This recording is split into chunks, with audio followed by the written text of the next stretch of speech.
Ny herisetra tokantrano misy karazana anankiefatra. Misy ny voalohany ny herisetra ara-batana izay matetika ampiseho izay fantatsika vehivavy. Misy ny violence morale. Ny violence morale, violence herisetra ara-tsaina na ataontsika herisetra ara-tsaina, ohatra resaka teman-drahatra, milatsa, fampirafesana ataon'izay. Ny faharoa misy ny atao hoe herisetra ara-nofo, ohatra hoe fandrahonana, resaka menace. Dia ny fahaefatra ny violence économique, dia fihetsika ohatra hoe tsy mamelona ilay lehilahy. Ny lalàna eto Madagasikara, ny loi 2007-023 resaka mariage, dia misy obligation ny mpivady, izany hoe ny famelona. Ny olona eto amintsika nefa ny vehivavy indraindray mieritreritra hoe mijanona ao tokantrano dia manaiky ny vadiny nefa amin'izao efa miova ny mivoatra ny toe-draharaha. Misy ny atao hoe égalité entre hommes et femmes. Anatin'ny lalam-panorenantsika moa izany dia efa mipetraka anatin'ny sambaraninandro hoe mitovy ny zoan'ny lehilahy sy vehivavy.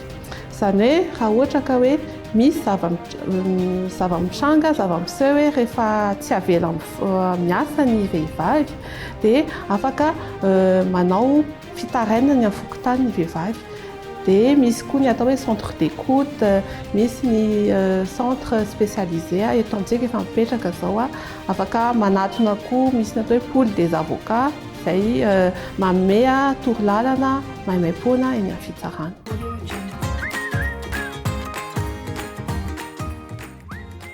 Misy izao lalàna vao mipetraka loi 2019-008 dia io lalàna io loi sur la lutte contre les violences basées sur le genre.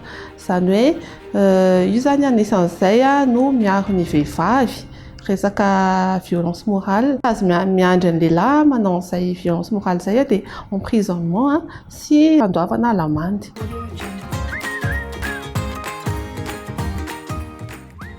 Araka lazaiko teo fitarainana moa zany amin'ny fokontany.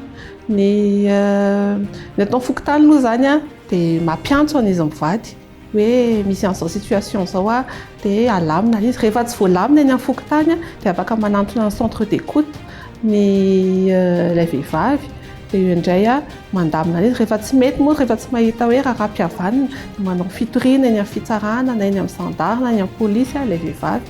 Dia iny amin'izay arakaraka ny procédure iny satria fantatsika ihany ny raharaham-pitsarana tsy hoe vetivety fa misy procédure tokony arahana. Dia izay no arahana izany izay procédure eny amin'ny fitsarana izay raha ohatra ka tody any amin'ny resaka fitsarana raharaham-pitsarana ilay raharaha mikasika an'izay.